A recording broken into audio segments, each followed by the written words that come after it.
Welcome to The Real with Joseph Labman. I am Joseph Labman. Thank you for tuning in this episode of The Real, taking time out of your day to come watch this episode. I really appreciate that. If you haven't subscribed already, please subscribe for me. I'd really appreciate that as well. That's the best way you can support this channel and help me grow my content and grow this channel to where I'd like it to be. Everybody hit the like button for me on the way in on this video today. That also helps promote this video more in the algorithms, helps grow this channel more as well. Please share this content. I would really appreciate that. My guests would as well. If you would please share this episode with someone you know that maybe is interested in the topic we're talking about today. Please leave a comment below as well. We'd love to hear your guys' feedback. You can interact with myself and the guest on the panel and the live chat as well. Whatever we're talking about, just leave a comment there in the live chat. Pop in and say hello. We'll put it on the screen for you. And yeah, without further ado, let's get to the show. Welcome back to The Real with Joseph Labman. I am Joseph Labman, late night edition. Just got to seeing the end of Game 7, keep an eye on that tonight. I was doing some other things as well, but welcome into The Real. If you're new here, like I said, please like, subscribe, and share. I'd really appreciate that. Shout out to man Humbles in the chat. He said, let's go. W host, my guy Humbles in the building. OHIO. Welcome on in, Hum. I'm gonna drop the link here in a minute. I want to get some of you guys up here tonight if you're able to get your take on the topic at hand. So welcome on in. First off, congratulations to Oklahoma City Thunder and their fans. Won their first ever NBA championship tonight. A heck of a season. From start to finish, dominant fashion. I think they were historical in a lot of statistical categories as well. Just a really good team, great team all around, great, well coached, great franchise, all built through that draft. I mean, you look back at that trade now, what they did with they traded away Paul George back in 2019, and all the stuff the Clippers gave away. I mean, including Shai Gilgeous-Alexander. I mean, look how it paid off for the Thunder 5-6 years later, and it's kind of funny. It reminds me of just like life in general. You know, you always see people say be patient and wait, and something I always need to remember even tonight, or today I was thinking about, oftentimes I think about things in my life and, pray to God. But a lot of times it's like the Thunder were like the team, or like in life where it's like people say be patient, wait, and just stay patient. You look at the Clippers, they went all in at that time and gave away everything they had to try to win right now. They couldn't wait anymore. They had to have it right now. They had to go win right there. And didn't really work out for the Clippers. Too many injuries. Everything fell short. A lot of chaos. Things went off the rails. And then the player they traded for ended up leaving. But meanwhile, the Thunder stayed patient, capitalized, developed their guys, did it the right way, developed the star they acquired. And look what they just did. They just won an NBA championship in a dominant fashion all season, and probably gonna be around for a while. I mean, this team's not going anywhere. But thankfully, they're in the Western Conference, so we don't have to see them till if the Cavs made it there to the finals. However, watching all this tonight, and obviously, fortunate situation happened tonight. Excuse me, with Tyrese Halliburton, who had a strained calf, I believe, going into the game. Was already a risk of playing on it. Probably shouldn't have been playing on it if it wasn't the NBA Finals, but he went for it in respect to the guy for putting it all on the line. But similar to KD, you remember KD in the 2019 Finals had a calf problem, and went out there, risked it in that game, just like Halliburton tonight. And Halliburton, I don't want to make any assumptions, but based on what I saw on the replay, will look very similar to Kevin Durant's in terms of the way the injury looked. So very unfortunate news there. Hope that he, prayers to him and he gets better and heals quickly as possible and get back as soon as he can. And just really for not just for basketball, just for his life in general, that's got to suck. But hell of a player, but in a great year. But looking at that landscape now for next season, I mean, Tyrese Halliburton's out. I don't see Indiana really being a contender without him. Jason Tatum's obviously out with the same injury, most likely, that I think Halliburton's probably, they said, an Achilles. So I think so I don't see the Celtics being really competitive next year. I think they're going to have to blow that team up because of that's why they have to sell the team, just because of the luxury tax bill and everything. They're not going to be the same team. The Knicks are probably going to stay pat, and I don't. I think they're a tough team, but um, I don't see them really. I think they're very beatable. I guess you could say. I mean, I without any real moves. So, uh, did you see Halliburton on crutches high five his teammates? Joe? No, I did not see that, but I'm not surprised. That's the kind of guy he is. It's a hell of a teammate. I mean, I think when he was down there laying on the ground to see all his teammates gather around him like that, I think that speaks volumes to who he is. Um, yeah, us trying to go for Katie has me interested on what we will do. Yeah, that was interesting, Parent John, and I'm gonna get into that news too because I reported that about a month ago. I heard that Katie was going to Houston. It almost happened at the trade deadline, but Houston wanted or excuse me, Phoenix wanted a little more in that deal, which they got a crap ton in that deal today. So wasn't surprised Katie ended up there. I'm not surprised though the Cavs called, which I feel like the Cavs try to play it off, and that's what I'm gonna get into tonight. Obviously, why I'm bringing up the teams next year. I feel like the East next year is so wide open. The league next year is so wide open. It's the first year, obviously, the league's in the new TV deals, right, with the NBC. There's gonna be a lot of newness next year in the NBA. It's almost like a rebranding in a way. Um, but I think if I'm the Cavs, with the core you have, and you're still young, you still have a lot of possibilities. You could make some moves if you're able to get creative, right? This team has a window to compete and win a championship. The Oklahoma City Thunder just won a championship with really only one superstar player, who's an MVP caliber player. Everybody else, I mean, Jalen Williams they're really good players, all-star caliber players. But I think the Cavs have that in a way too. I don't think Donovan's better than Shea or on that level, but I think can Donovan be an MVP candidate in this league? Does he have the talent to do so? Absolutely. Could Evan Mobley become that? Absolutely. To have Darius Garland when healthy, an All Star, Jared Allen an All Star when at certain years when he's at his best. They have good role players still they can keep.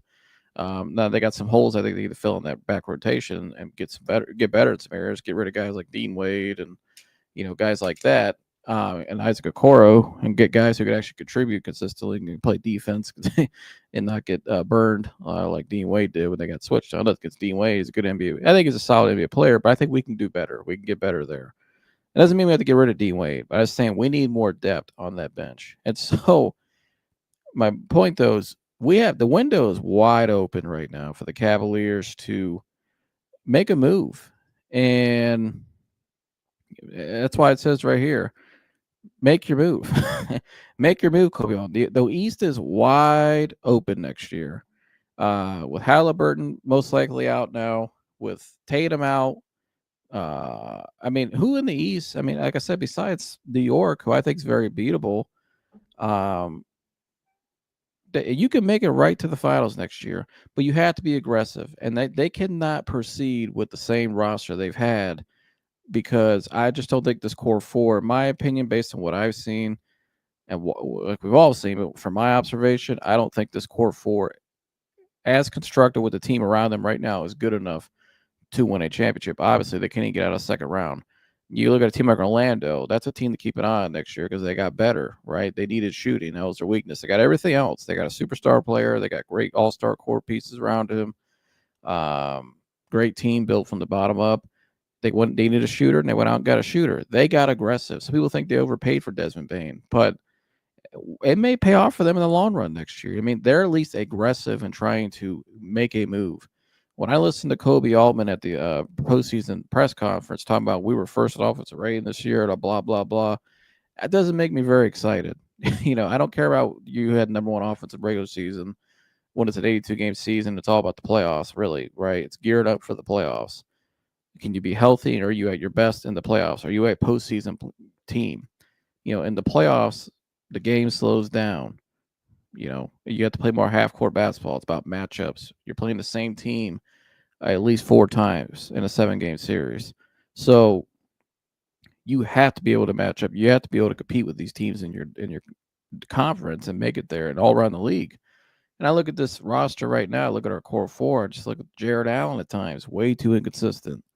in that game 4, pivotal game 4 in that Pacer series, the biggest game of our season, 2 rebounds, no points. And you're paying this guy almost $20 million a year to give you 2 rebounds and 0 points. We can't have that. You can't have it. And so you need to get some more consistency out there. You need to get some guys in there that that can elevate this roster. And you're not going to get rid of Darius Garland probably because his trade value right now is very low, which report came out already from Terry Pluto last week about what he's hearing. It really week wide because of the injury Darius just had. His value right now is very low. You're not trading Darius. He's not going anywhere. So you're stuck with Darius. You have Donovan. That's a small backcourt, which we all know the problems of that defensively. Offensively, they're great. They can score points. They can really get up on teams, push the pace in transition. Defensively, obviously, it's been a problem. So when I look at our roster, and we acquired DeAndre Hunter, who's a very good perimeter defender. So you got one guy there, right? When you have 2 smaller guards, you need to have guys that can guard guards when they switch out because we're switching everything. That's our motto. That's what you have to do a lot of in the NBA nowadays. I get it with the way offenses are ran and the pace and the space, and it's easier to match up to switch. But if you're going to switch as heavy as Kenny Atkinson did, especially in that postseason, you need to have the right horses out there to switch. We don't have that, and so when you have 2 smaller guards, and so Evan Mobley, obviously defensive player of the year, you got him. DeAndre Hunter, very good defender. You got him. All right. That's 2 guys right there. Right. So Mobley, I'm writing this down. Mobley, Hunter, that's 2 guys. Where do I go after that? I mean, Max Strus is a solid team defender. So I'll write him down. I like Max Strus. I think he's a good overall team player. So Max Strus, you got him. That's 3. Anybody else? Anybody in the comments? I know Isaac Okoro is a defensive guy, but way too inconsistent. I don't think he belongs on this list because at least Max Strus isn't as good as a skill-wise perimeter defender as Isaac Okoro, but Strus is a lot more consistent, right? Strus plays. You could tell he came up in that Miami Pat Riley culture, right? Because he plays the same every single night. Right, he's just a very good. He's not a great defender, but he's a very good defender in terms of just knowing his assignment, his rotations. He gets down, slides his feet. You know what I mean? Plays very good team. Puts hand in the passing lanes. I mean, Strus can have 10 rebound games at times. He's a very good team player. I think he's a championship level role player. That's what he is. I think he has all the capabilities. He's a high level shooter. Does everything well. So that's 3 guys that you can count on defensively. And one of them is not the greatest defender. Really, you have 2 great defenders. And just 2 great defenders in today's NBA is just not good enough. When you switch everything as much as they do and you have that small of a backcourt, you got to make a move. And so that's why I keep saying, what's one part of their roster they could move off of? To me, it's Jared Allen in the center. Because the center position nowadays obviously is not what it was 10 years ago. Not even what it was, obviously, 20, 30, 40 years ago. What we all remember, or a lot of people remember it to be, what the real center position was, where guys were actually could post up and, move on the block and go to work on the block. That's not Jared Allen's game, which is fine. Guy made $90 million for a reason because he does other things very well. Great good defender, runs the floor well, great in the pick and roll, rebounds, has a solid game down by the basket. But he's just not consistent enough, man. That dude is not consistent enough at all. And he gets bullied in these playoff games. You guys saw him get thrown around by the Knicks. I think last year at the Celtics, he wasn't even available. I think he was hurt. And then played well against that Magic series. He did. Played well. But although I thought Mobley was the X factor down low in that series against the Magic, we won that. But and then this year against the Pacers, just nowhere to be found. Like I said earlier, that game 4, 2 rebounds, 0 points. You're paying this guy $20 million. That's unacceptable. So you got to get guys that can give you more consistency in other areas. I think Jared Allen's very replaceable in today's NBA. You may not find somebody to put up the exact numbers and productivity as him, but you can find somebody that does a lot of the same things he does on a night-to-night basis and can fill what you need next to Evan Mobley. Because ultimately, at the end of the day, Evan Mobley's the piece that he's your ultimate big man. You need to run more offense through him. He needs to get more shots. He needs to be involved more. He's the guy that's going to really elevate this roster to a whole nother level. Not even say the roster, but he's going to take that offense and give them a presence they never had. So that they've been waiting for. That he's given them in spurts. He got better this year under Kenny, I think, with the offense, but I think the offense could still run through him more. I thought the postseason they didn't give him the ball enough when he played.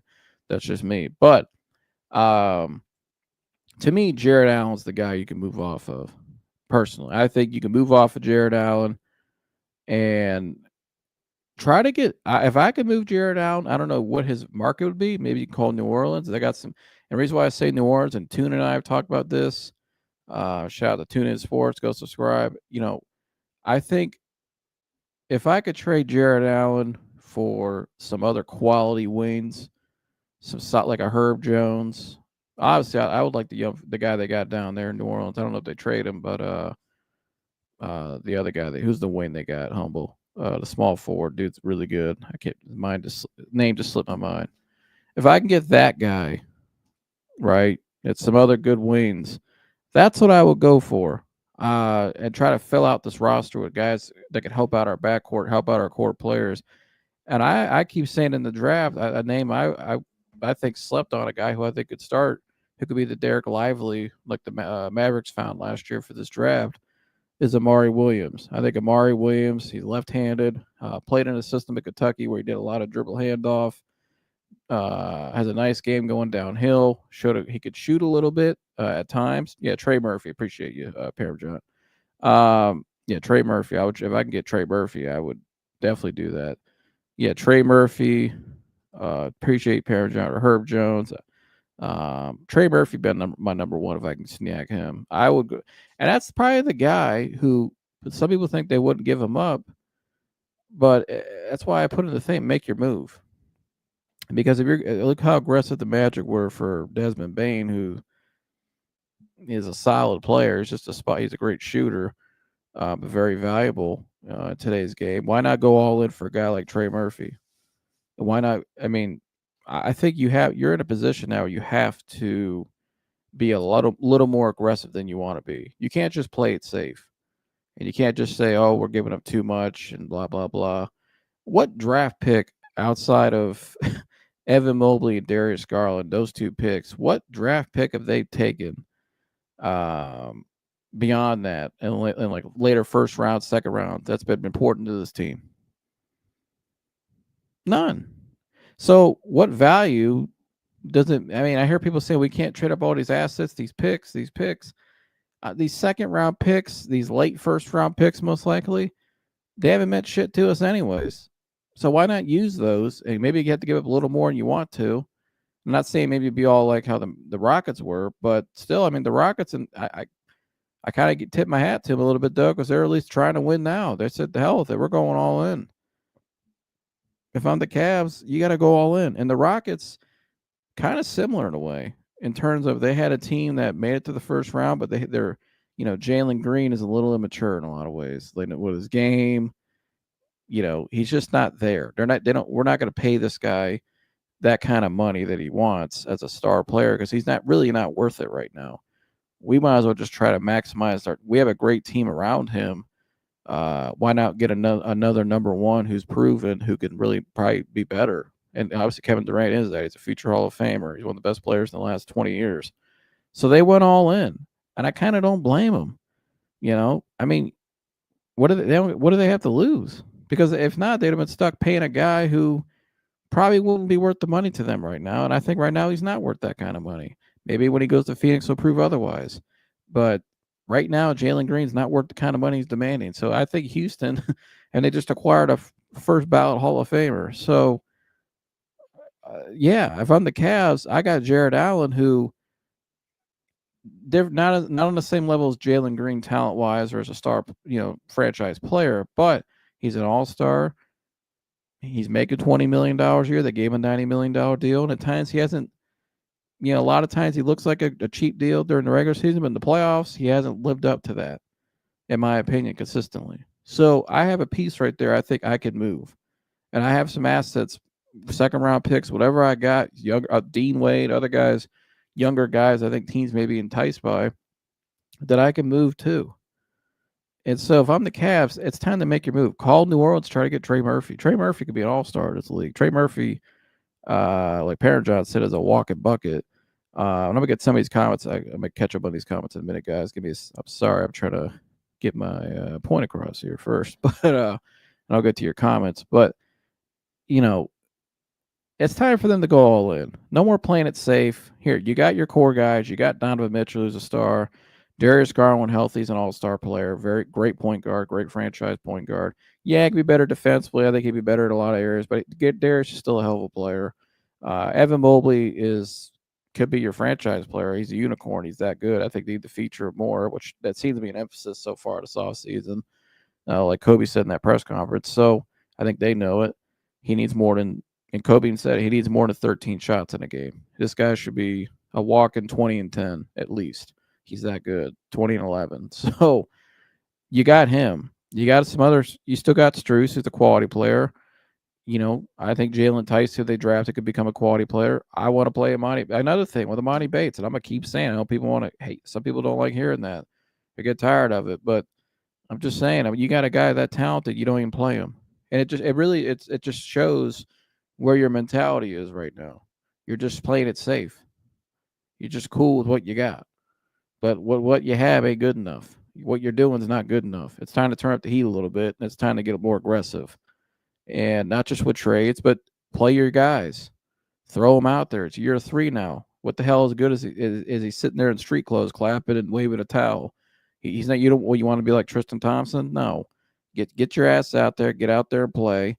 And let's see what he's got. The kid's a hell of a talent, and everybody's even Shaq was sitting there bitching last week on his podcast. Had to make a point on his own show to say it because he even sees it. Not the whole it's Shaq. Everybody sees it. And Gil Reedus said he's a Ferrari type player when he came. Everybody sees it. Everybody knows how talented this guy is. Play him. Be aggressive in trades. Stop playing it safe. We get it. You made it this far. You did a hell of a job. Cool. Everybody's been celebrating you and kissing your ass. It's been great. I have too. You've earned it. But now it's time to once you get to a level, it's like, okay, you graduated. You've proven you can rebuild a team. You've proven you can build a playoff contender. You've proven you want a playoff series without LeBron. But now it's time to become a big boy and try to be a grown adult. You're not a big boy anymore. It's trying to be an adult and get out there and go compete for a championship, right? Now it's time to be ultra aggressive. No more playing around. You got your pieces. You're buried into this roster you created, which is a good roster. And you have your core of guys. It's time to do what you can to get better. And so no more playing it safe. It's time to make your move. Time to make a move. Well, let's get into some of these comments to catch up here. He said that was after the game. He is a good teammate. Agreed. Let's see here. We need some dogs that can get after it. I totally agree with Parent John. It's another thing. We need some dogs here. We not only do we need some dogs, we need some guys that can help, that know how to win, that can help our guys win. That's what we need. If Kobe sticks with the core, he needs to be fired ASAP. He's surely risking that, Parent John. I tell you what, if this dude goes out there next year with this same team and they get the same result and get bounced in the second round or lose to Orlando, or Cade Cunningham gets a more mature team, even more mature team around him with his talent, and who's a bigger point guard, those obviously give us problems, just like Halliburton did, or taller guards or more physical guards to give us those teams as their star players give us problems. Jalen Brunson is a bruiser type of player. Gave us hell. Gave us a lot of problems in that series. Obviously, Tyrese Halliburton, bigger guard, gave us problems, right? Especially when they have good teams around them. So the Pistons, another team you got to watch out for. So if I'm Koby Altman, I can't risk next year trying to run it back one more time to see and just play, we need to be healthy card and we were still good. No, you're not a playoff team, a good enough playoff team right now. It's clear as day. We've seen 3 to 4 years now, this team and the playoffs. We know how far they can make it when healthy, but they got a ceiling. You need to get better. You need to be aggressive. You need to not be always just stand pat and do nothing. The Oklahoma City Thunder, one of their core guys one of their younger guys they had for a long time was that Josh Giddey kid. You know what they did last season? Last off season, they traded his ass and went out and got Alex Caruso. And you look what happened tonight, right? You can't stay attached to guys just because you drafted them or traded for them. It don't matter. You got to do what's best for the team. What makes the team better? And Alex Caruso also won a championship as well before he went there, so he helped those guys in that locker room. Sure. Strus is a bench player. Shout out to Dan, host of the Fix, which will be coming back soon. Can't wait for it. Players taken after Isaac Okoro in 2020 NBA Draft first round: Halliburton, Peyton Pritchard, Desmond Bain, Jaden McDaniels, Tyrese Maxey.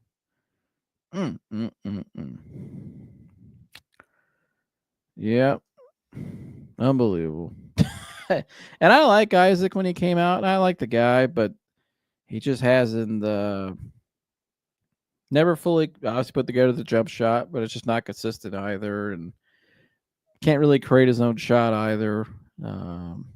Just not, yeah.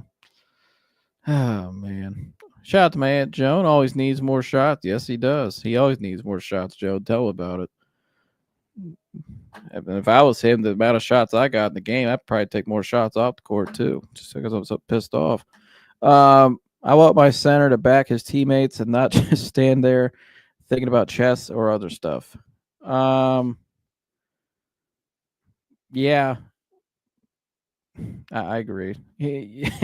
Yeah, it's funny, Parent John. I saw something in that a couple times in that series against the Pacers where our guys got hard fouled or something, and our guys would just stand there and not like get in the mix of things and stand up for their teammates. And like you said earlier, it just speaks volumes sometimes to just the toughness of this team. It's just they're not that tough at times. They're not that aggressive. They're not that. They say we have a lot of pride at times. So I agree. Trey Murphy is a target I would have. I agree, or I would love. I totally agree. Trey Murphy be my number one guy right now, and I'm using Jared Allen and whatever I got to picks I got to give up to get him. Or something. Maybe not Trey Murphy, but you got to find something. Herb Jones, talk about him. Trey Murphy's a walk a bucket. We need another big, in my opinion. Keep Allen. Grab the guy you were talking about in the draft. I would take that dude in the draft either way. I think he's that good. I would take that dude either way. What's the point of trading these picks? Young talent, and team chemistry, in my opinion. Yeah, I mean, I get it, Humble. I get the whole team chemistry thing, but I feel like we're past that. No, I'm not saying that. What I mean by that is you never get over team chemistry.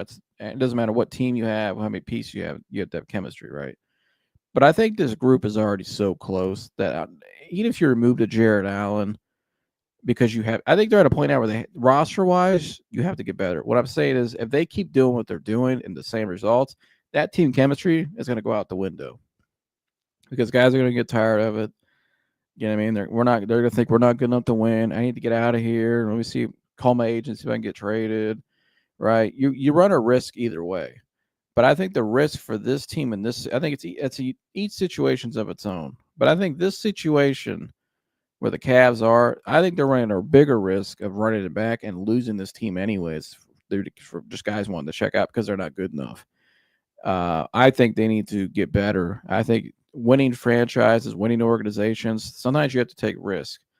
But if the risk makes you better and it pays off in the long run, and it's a successful move, you have to do it. Because at the end of the day, it's all about the culture.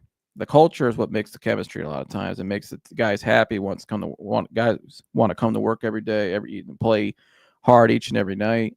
And I feel like if they keep doing what they're doing with this roster they have, which isn't good enough to play, like next year, these guys can go out there and win all these games in regular season again. But they know in the back of their mind, it's the same team as last year. Like, oh shit, we're gonna get the playoffs again. It's gonna be the same result possibly. Like, hopefully we get our shit together. Or, you know what I mean? Like, if you got a new team, you fill some holes. You know what I mean? Guys get better, especially your star guys. They have help around them now. More guys they can count on consistently. It's gonna make everything else. I think you'll see a team chemistry like you've never seen. You think it's high now. I think it'll get even higher if you have a team that these guys actually believe in. Because I think Donovan Mitchell says the right things in terms of, yes, we have the right guys because he should as the leader. But I think Donovan, deep down inside, and this is just my opinion, I think some of those guys, maybe not just Donovan, I think some of those guys in that team and in that organization believe, yeah, we probably could use this, this, and this instead of this. Like, if we had this, we probably would have a higher chance of winning a championship. That's just me. But the Josh Giddey reference is so true. Yeah, I mean, they moved off Giddey and went out and got a guy like Caruso, who you kind of knew what he was already in his point in his career, but look how it paid off. You got to take risk. I'm scared Kobe will die on that hill that we cannot win with a small backcourt. Yeah, I'm afraid of that too, Parent John. I worry about that too, because a lot of times these small market GMs, not even just small market, but a lot of these GMs in general, very egotistical. And it's not their fault. I'm not saying it's a bad thing, but there's a lot of ego in that business side of the world, in the business side of that world, in any world, business wise. But a lot of ego and a lot of guys want to do it their way, And Koby Altman should feel some type of way. When LeBron left, they said this guy wasn't going to be shit. They said the team wasn't ever going to be good again, and blah, blah, blah. But he turned it into a good franchise, you know what I mean? And he lifted it up and got him back to playoff contention and got him to be, some people thought they were a contender, you know what I mean? And so he landed Donovan Mitchell, star player, and got him to sign here for long term. Nobody said he would sign him here for long term when they acquired him. So he did a lot of things that people wouldn't do. But I think sometimes, like I said, GMs can get a little too live and die on that hill. You know what I mean? I feel like they could just, sit there and think, well, we've done it our way, and this is our team we built from the ground up. We're going to stay stuck in that world. You know what I mean? We're going to live and die by this team because they want to prove it so bad. But I think sometimes you just got to let it go. Sometimes you can't just sit there and keep hanging your head on what you built from the bottom up. Sometimes you got to admit, you know what? It's time to make a change. Jared Allen helped us get to this far, but now it's time to elevate even more.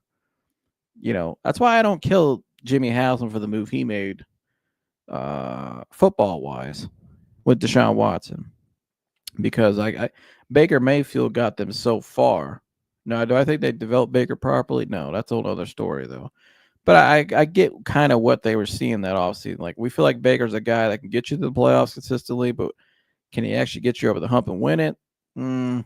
With the guys we have in our conference, we don't see that. So they went out, swung for the fences, and took a big risk, like a big swing and a miss, like you said, on a guy who had all the stuff off the field and mentally, because of it, just wasn't right mentally. But the talent, obviously, we all know what the talent was before all that. He was elite, top 5, 10. But he took a risk, and it did pay off. But he's always trying to swing for the fences because he knows it's not good enough. If they would have stayed pat, I don't think – who knows what they would be. Because I think it's just Baker had to go somewhere else more stable to become who he was.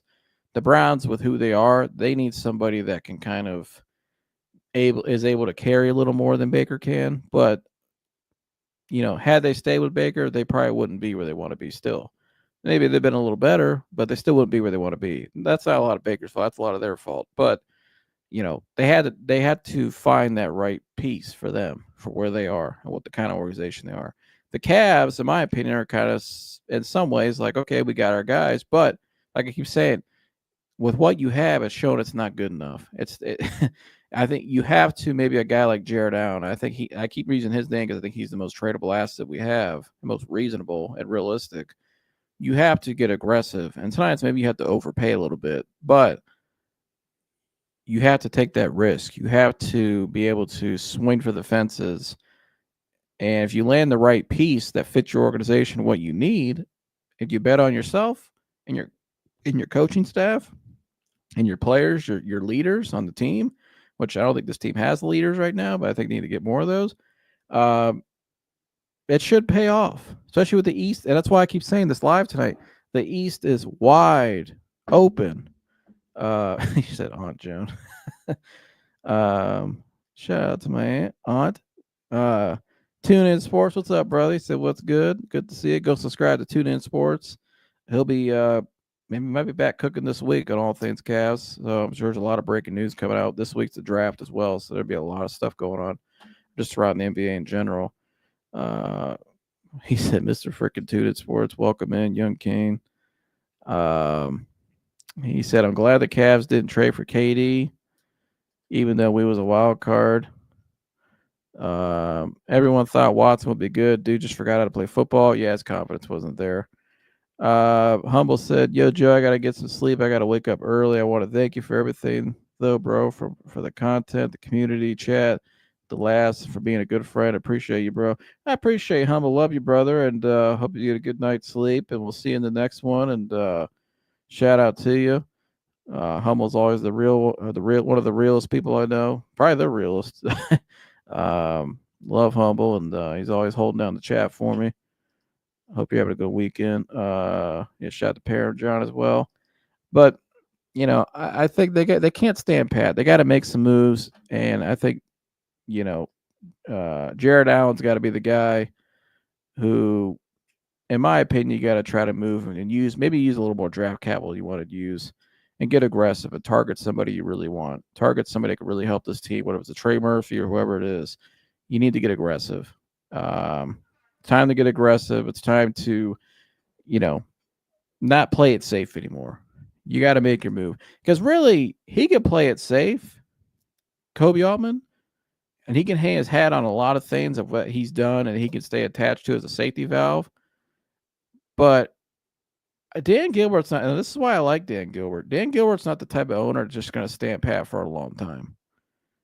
At some point, Dan Gilbert's going to get a little tired and be like, okay, I paid all this money for this team. Dan Gilbert sees what we all see, the potential, what they should be, especially with the East is wide open. Dan Gilbert sees all this stuff. So he's been through it all with LeBron and that whole, he's seen it all. So, and he's shown he's not afraid to spend the money either. So eventually, Koby Altman is playing a risk with his job a little bit. He's not on the hot seat, but I'm saying he better not play it too safe anymore, because I think it could cost him in the long run. You could try to get too cute and stuff, and ownership's not gonna. This ownership, Dan Gilbert is not the type of guy to keep dragging something on that he doesn't think is going to work. That's why I like him, because he's so successful too at just what he does, because he doesn't stand pat. When it's time to make stuff happen, he makes it happen, and he'll make sure it gets done one way or another. So Koby Altman better not try to play it cute anymore. I think we've seen this team get ran back 2 years in a row now. We know what it is, and I think your main three guys, Jared, I know we call it the core four, but your big three is always Donovan, Evan, and Darius. You're still keeping those three. Those are your three best players on this team. I think that's unanimous. When everybody lists their three best players on the Cavs, that's usually the first three you think of. So, Jared Allen, you can move.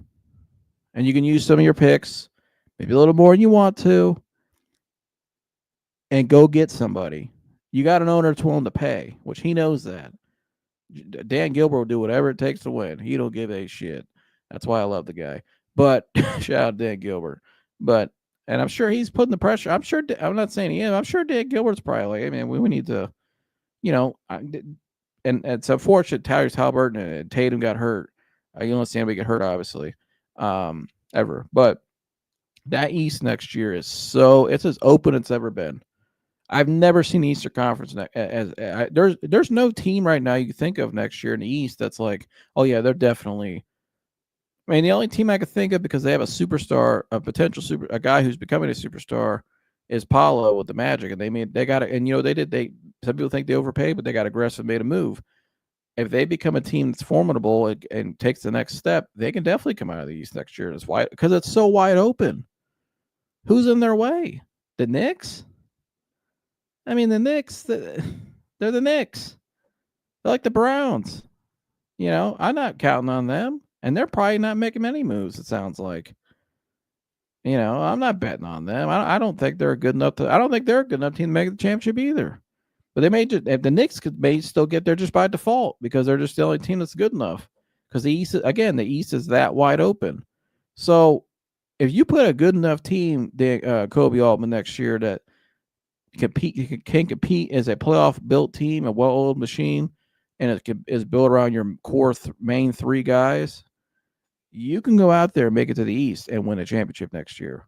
It's it's wide open, and that's why I said in the title, make your move. Just like Chris Tucker said in Rush Hour, make your move. Make your move. That's what he needs to do. He needs to make his move. Swing for the fences and get Joker. Yeah. Yeah. I would trade Evan Darius picks for Joker. Yeah, that's not happening ever, but it'll be something. I wonder if Joel Embiid. I think Joel Embiid's more likely to get traded than Joker, but I don't know if he'd even get traded. Obviously, he's got more injury risk, but I feel like Don wants to win badly for his late son Nick, or excuse me, not Don. I thought you said Don. It looks a little small on my screen, Parajet. It looked like Don.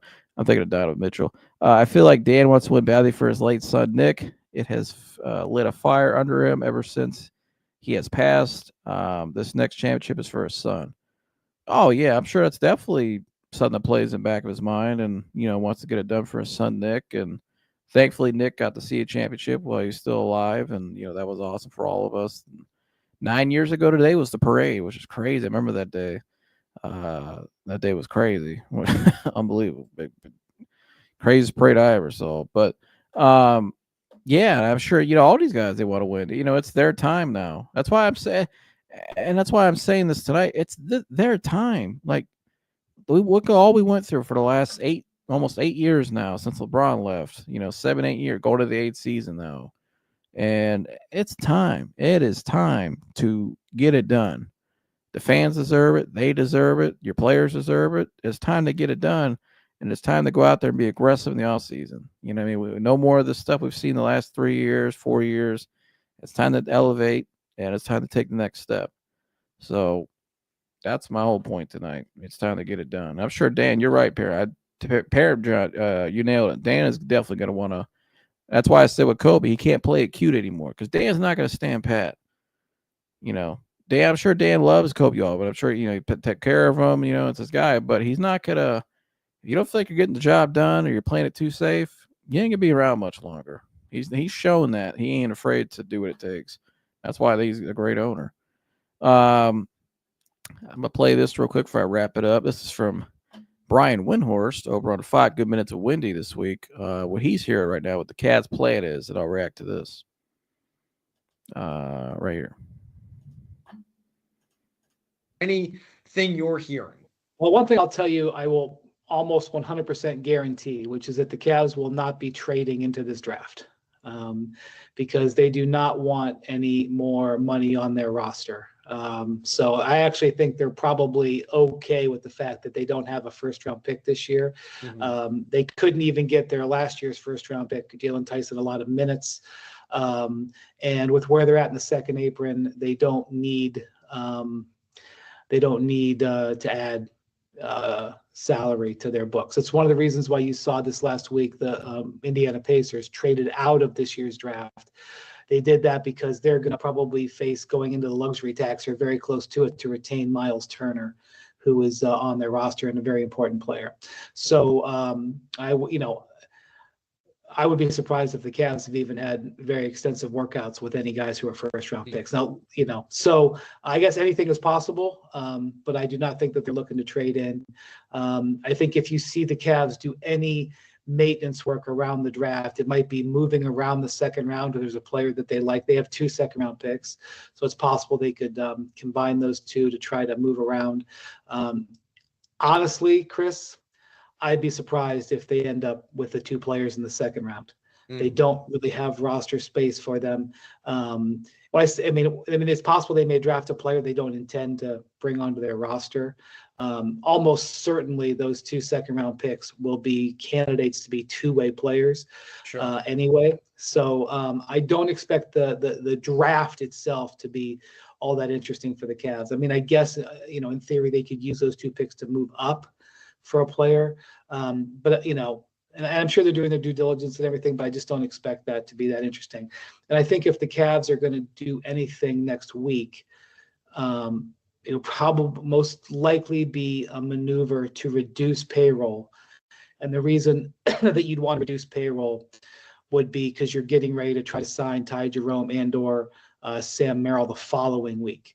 Obviously that's what the Cavs are super focused on right now. And, it's really going to come down to how aggressive somebody might be with Ty Jerome. I think the Cavs are going to be careful, giving him a long, big contract because of where they're at in the second apron and with his injury history, quite frankly. Sure. I think they absolutely want to retain him, and there's a number that makes sense that I'm sure that they've offered him, and that they will go to, but I don't think that's a be all end all.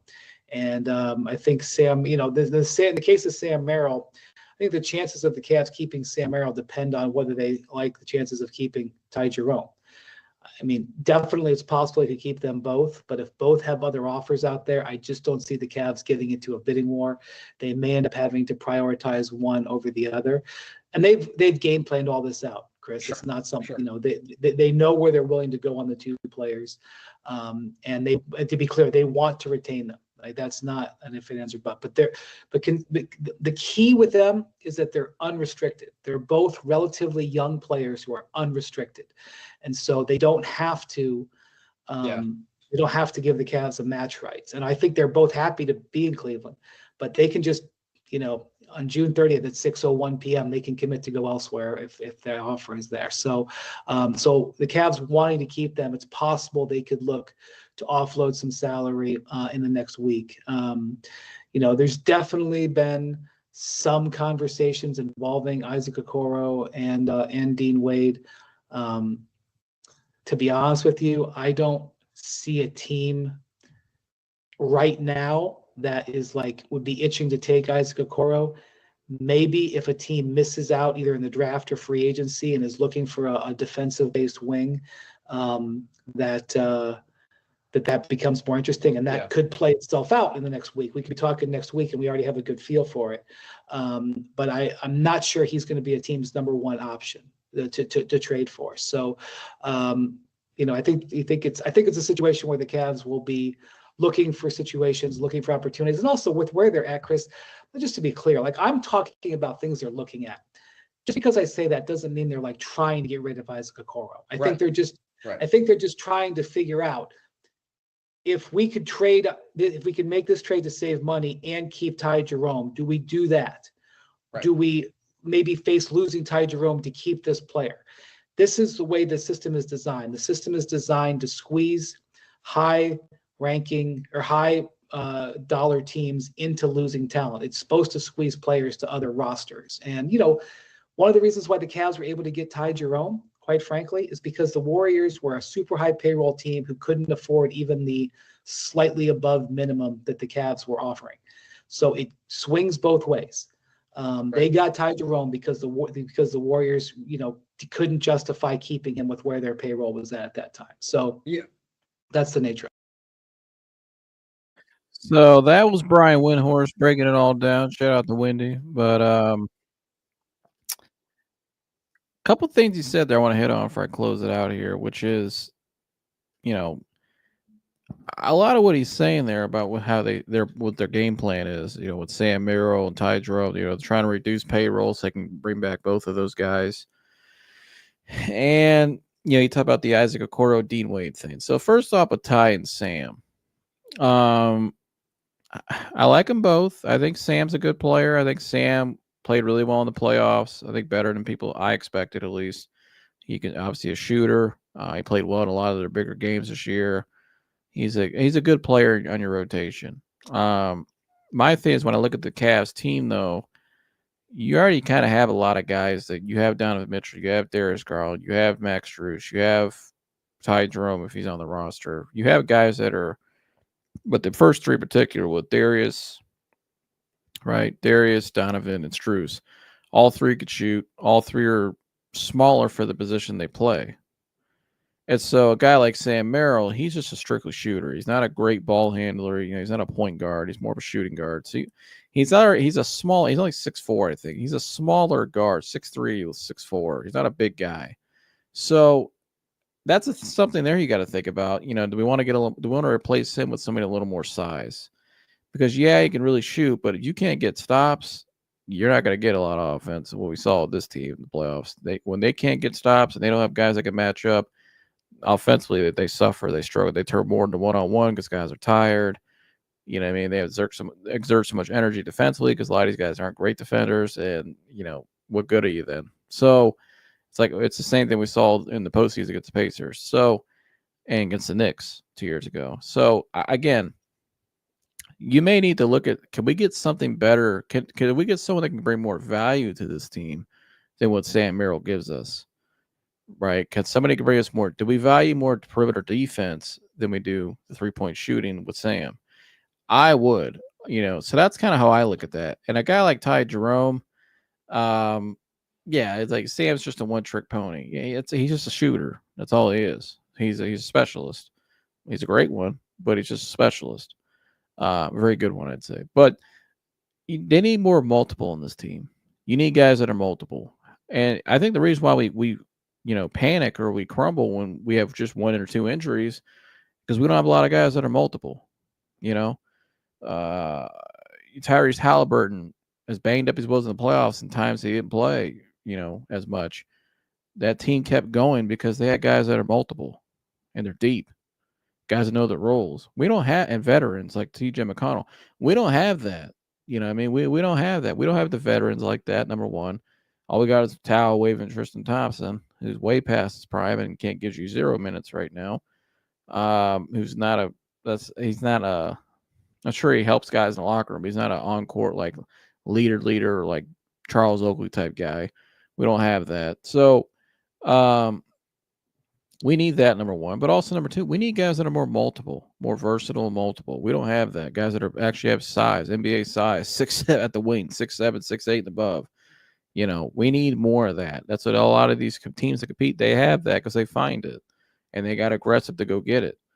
And so that goes to my next point, what he talked about there with Isaac and Dean Wade. Teams aren't really calling for those two, which, I mean, if I was other teams, I wouldn't be calling for those two either. But that's where I think the Cavs, maybe you got to use a Jared Allen and attach him to one of those guys, make it more enticing, and you may have to put a little more draft capital in there. You're basically trying to tell teams, take our deal. Like a guy like Trey Murphy, the Pelicans may not want to pay him because that may not make sense for them for where they are. Why should we get stuck with another contract? Maybe we want to move on and kind of reset a little bit. We need picks, right? We still need a guy, maybe a center we put alongside Zion to help him. I'm just thinking of a scenario, and maybe that's not the case. I'm just using to make, one that I would like. But maybe you got to put a little more draft capital in the back of that to get it done. You got to do it. You don't need to add any more second-round picks to your roster. Because I don't see, I mean, yeah, drafting and development is very important, especially nowadays. Like he was pointing out there with this new systems designed to basically squeeze players out of your roster to put them on other teams, make it more evenly balanced. So drafted and development is more important than ever. But I think the Cavs are in a position where they got, number one, they don't play their second round pick. They don't play a lot of their draft picks anyways. They only play the first round pick that they took. So you need like, yeah, right here, like Toon said, you need right now players. That's the position you're in. 2 years ago, 3 years ago, let's say, actually, no, 3-4 years ago, I'd say 3-4 years ago, you could say, okay, maybe let's play a little more in the draft or maybe a little more safe. You're not in that position anymore. Like Toon said, you need right now players. Time to get it done. And no more pissing around, no more playing it safe. If you got to put a little more draft capital in those deals to get it done, to move those guys, get somebody you want, and you got a piece like Allen you could probably replace, then it's time to go do it. Time to get it done. And you got an owner that's willing to spend. I don't know how this new, I got to read more into how this new CBA and all this stuff works, the second apron and all that. But I'm sure if there's a luxury tax bill or something where you got to overpay or whatever, Dan Gilbert will pay. He's shown to pay. The guy's committed to paying because he's committed to winning, which is why Koby Altman should not play it safe, because I'm telling you, dude, you play it safe, you're risking a lot. Not just now, but down the road. So you better get aggressive. And that's what I'm saying. part of me thinks Kobe is being aggressive. You know, when I read that report today that they were trying to get Kevin Durant, um, I'm sure that deal probably didn't get done because Darius Garland's value right now is a little low with the injury. I could see Jalen Green's value being higher right now, and also the Cavs probably didn't want to give up 5 second-round picks. But, and I think that deal was already on the verge of being done anyways. But anyways, that's just me, which turned out to be true. But anywho, the fact that they even tried though tells me that what he said at the postseason press conference, which a lot of what he said I didn't take really seriously because I think he was just kind of playing it the right way. Koby Altman, to me, he really isn't. He's been an extension of Dan Gilbert, in my opinion. I think a lot of how he's operated, being aggressive and going to get Donovan Mitchell, you know, doing all the things, he's being aggressive to go get Karis LeVert, going to get DeAndre Hunter.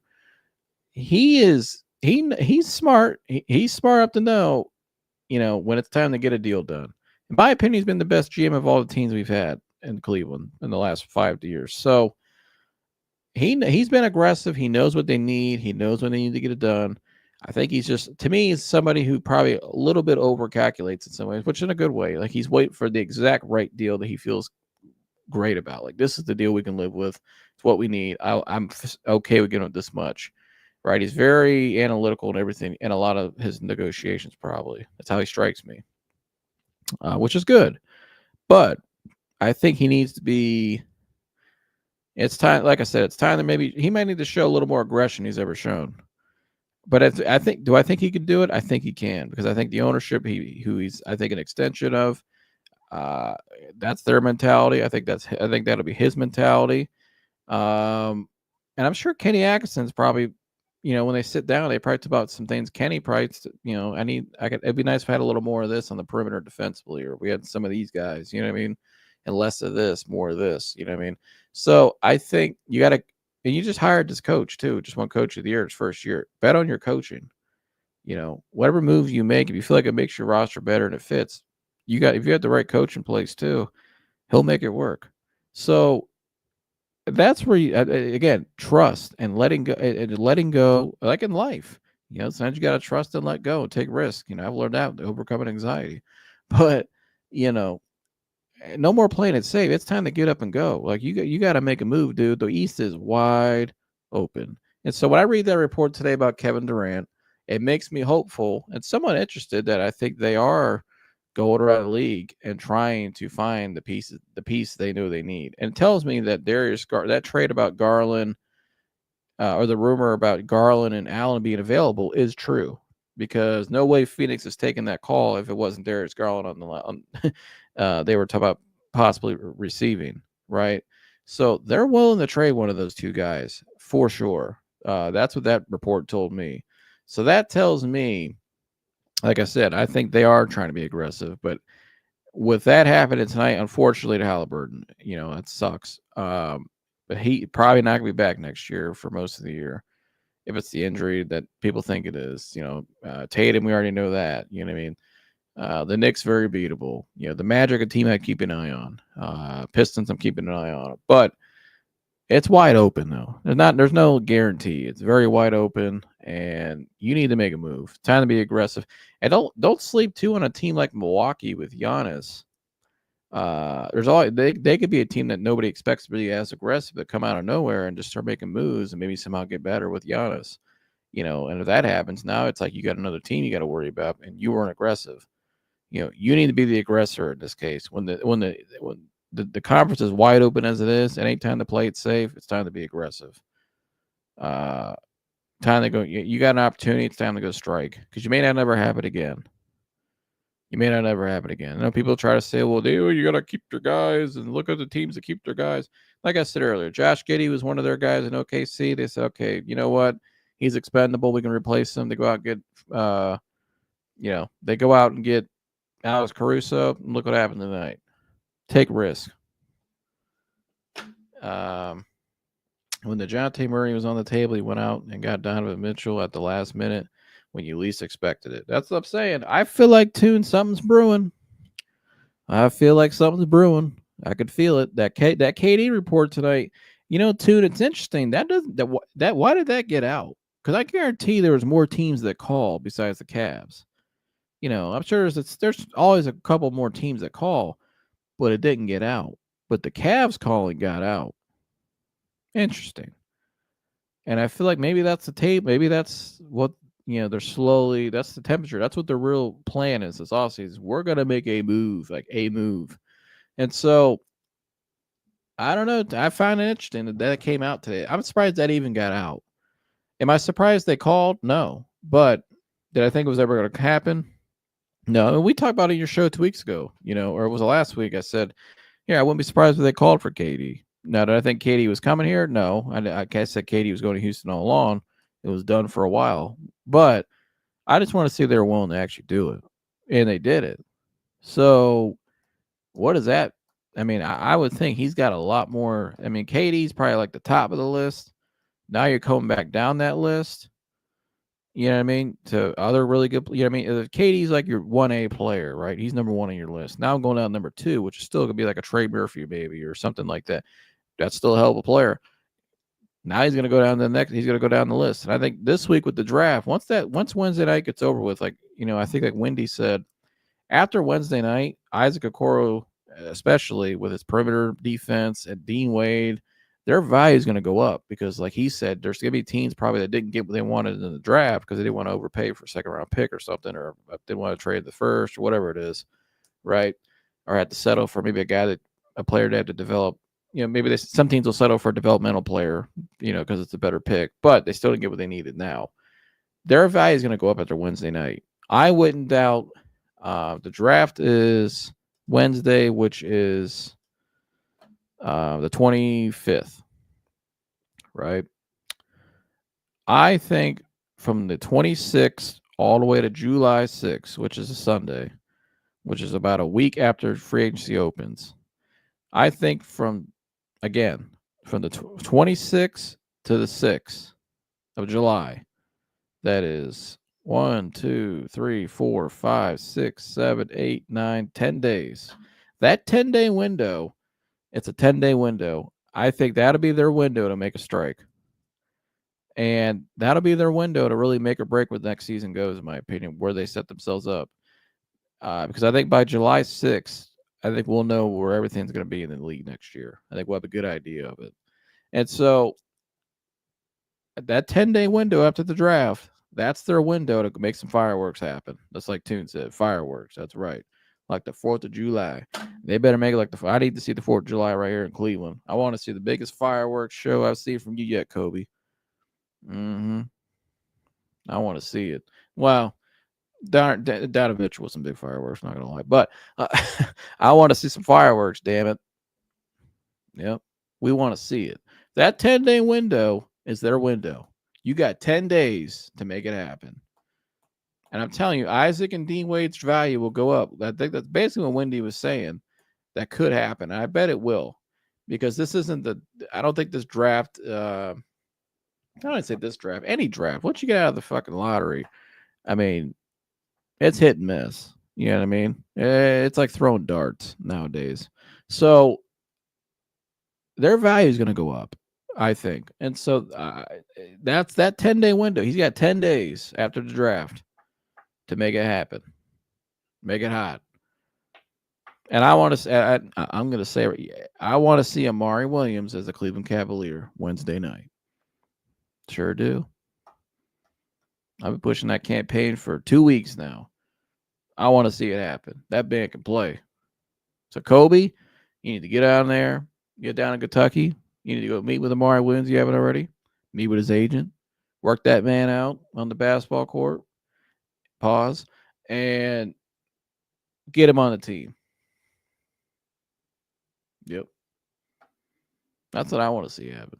And then you got that 10-day window to make some fireworks happen. But it's time to make a move. You can't play it safe. I'm telling you, it might cost you in the long run. That's all I got for you guys tonight. That's all I got. Yep. I wish I had more for you. That's all I got. Well, I mean, I gave you a lot though. But no, just playing. But shout out to Tune In Sports. Let's give a clap it up for him. Clap it up for Tune In Sports.